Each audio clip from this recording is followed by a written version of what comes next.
Tauseef education classes में आपका स्वागत है।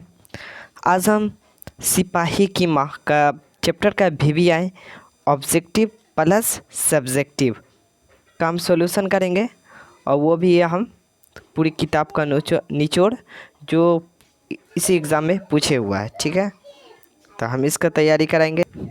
सबसे पहले हमको इसका ऑब्जेक्टिव देखेंगे। ठीक है, और अगर आप इसका PDF लेना चाहते हैं तो आप हमारे मोबाइल नंबर पे इसका लिंक दे देंगे हम। उस पर आप 50 रुपये आपको पेड करना होगा। आपका इसका हर एक चैप्टर बाय चैप्टर आपका PDF मिल जाएगा। तो चैप्टर का क्वेश्चन नंबर 1 का VVI है, मोहन राकेश का जन्म कब हुआ था? तो इसका आंसर हो जाएगा, ठीक है, इसका आंसर हो जाएगा क 8 जनवरी 1925 को। ठीक है, ये आपको याद कर लेना है। कुछ ऑब्जेक्टिव है जो बहुत ही इम्पोर्टेंट है और प्रश्न संख्या 2 देखेंगे। ठीक है, प्रश्न संख्या 2 कहता है आखिरी चट्टान तक किसके द्वारा लिखित यात्रा वृत्तांत है? तो इसका आंसर हो जाएगा मोहन राकेश। ठीक है, क्वेश्चन नंबर 3 देख लेते हैं। क्वेश्चन नंबर 3, मानक क्या करता है? तो इसका हो जाएगा ऑप्शन है सेना के सिपाही है, खिलाड़ी है, शिक्षक है, पहलवान है। तो इसका आंसर हो जाएगा क। ठीक है, सेना का सिपाही है। क्वेश्चन नंबर 4, विष्णु किस एकांकी की पात्रा है? इसका आंसर हो जाएगा क, मतलब ग हो जाएगा सिपाही की माँ का। आइए क्वेश्चन आप सब्जेक्टिव की क्वेश्चन नंबर 1 देखते हैं सब्जेक्टिव का, जो बहुत ही इंपॉर्टेंट है, VVI है। ठीक है, बहुत VVI। विष्णु और मुन्नी किसकी प्रतीक्षा है? वे डाकिये का राह क्यों देखती है? तो इसका आंसर हो जाएगा विष्णु और मुन्नी को अपने घर के इकलौते बेटे मानक की प्रतीक्षा है। वे उसकी आने का इंतज़ार में डाकिये की राह देखती है। अब इसका लिख लेंगे, बहुत ही इम्पोर्टेंट और आसान शब्दों में बताए हैं। क्वेश्चन नंबर 2 देखते हैं, ये भी VVI है। विष्णु मानक को लड़ाई में क्यों भेजता है? तो विष्णु के घर की हालत बहुत ही ख़राब है और उसे अपनी बेटी का ब्याह भी करना है, मानक को लड़ाई में भेजती है। ठीक है, मतलब विष्णु के घर की हालत बहुत ही ख़राब रहती है और वो अपने बेटे को इसलिए भेजती है क्योंकि वो मानक की जो बहन है उसकी शादी करनी है, उसके लिए उसे आमदनी पैसे की ज़रूरी होती है। ठीक है, क्वेश्चन नंबर 3। क्वेश्चन नंबर 6 देखते हैं, जो VVI होगा वही बताएंगे हम। ठीक है, ताकि वीडियो ज़्यादा बड़ा ना हो। एकांकी और नाटक में क्या अंतर है? संक्षेप में बताएं। ठीक है, तो इसका आंसर हो जाएगा, आप इसका उत्तर लिख दीजिएगा। एकांकी और नाटक में निम्नलिखित अंतर है। ठीक है, और यहाँ पे 1 दे दीजिएगा। और यहाँ 1 में देखते, एकांकी में एक ही अंक होते हैं और उससे एक अंक में से एक से अधिक दृश्य होते हैं, जबकि नाटक में एक से अधिक अंक होते हैं और प्रत्येक अंक कई दृश्यों में विभाजित होकर प्रस्तुत होते हैं। और यहाँ फिर 2 लिख के लिखिएगा। 2 लिख के, एकांकी नाटक में एकल कथा होती है, अर्थात वह केवल आधारिक और प्रासंगिक नहीं, साथ ही नाटक में आधारिक तथा आकार की दृष्टि से छोटी होती है तथा कोई लक्ष्य लेकर चलती है। और 3 में एकांक, और फिर 3 लिख दीजिएगा, एकांकी और नाटक में क्रिया का व्यापार की सत्ता प्रधान होती है और इस संघर्ष या द्वंद्व कहा जाता है। और 3 और यही कथा और पात्र के लक्ष्य को पहुंचाता है। एकांकी यह प्रक्रिया है। ठीक है, एकांकी व्यापार सीधी रेखा में चलता है, लेकिन नाटक में प्राय टेढ़ी सीधी रेखा चलती है। नाटक में इतर प्रयोगों के लिए अवसर होता है, लेकिन एकांकी में भटकने की गुंजाइश नहीं होता है। इतना लिख लीजिएगा। ठीक है, आसानी से आपको 5 नंबर ये मिल। और क्वेश्चन नंबर 9 है। ठीक है, ये भी VVI।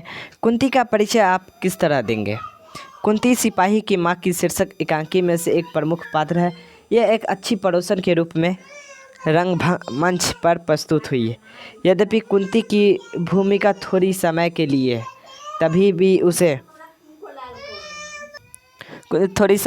तभी तो उसे थोड़े में आका नहीं जा सकता। वह विष्णु की पुत्री मुन्नी के विवाह के लिए चिंतित है और वह स्वयं मुन्नी के लिए ठीक है थोड़ा सा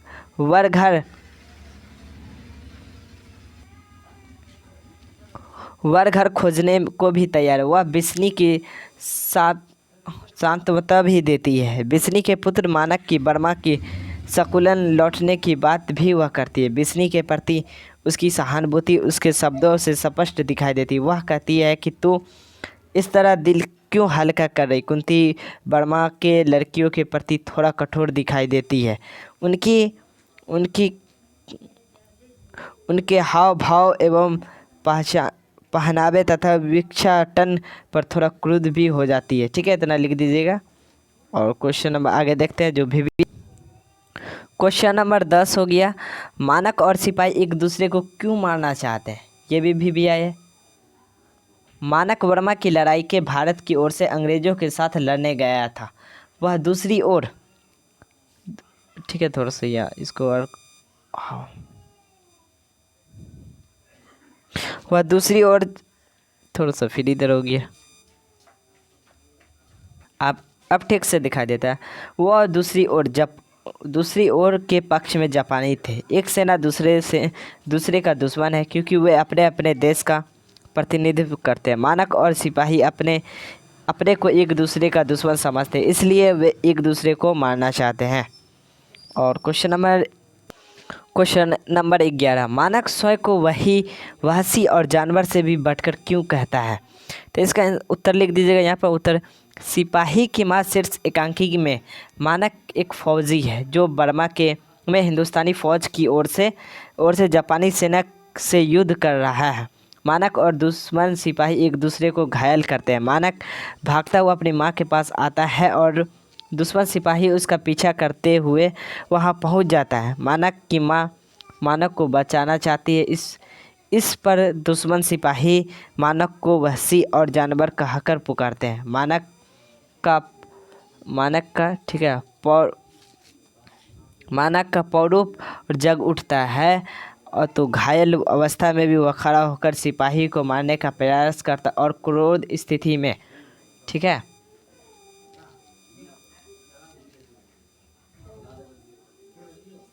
क्रोध स्थिति में वह स्वयं को वहशी और जानवर से भी बढ़कर कहता है और मानक को ऐसा कहना अतिरिक्त नहीं है।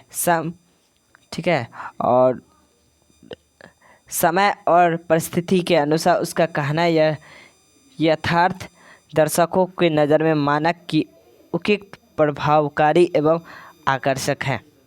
ठीक है, आप क्वेश्चन नंबर अगला देखते हैं जो भी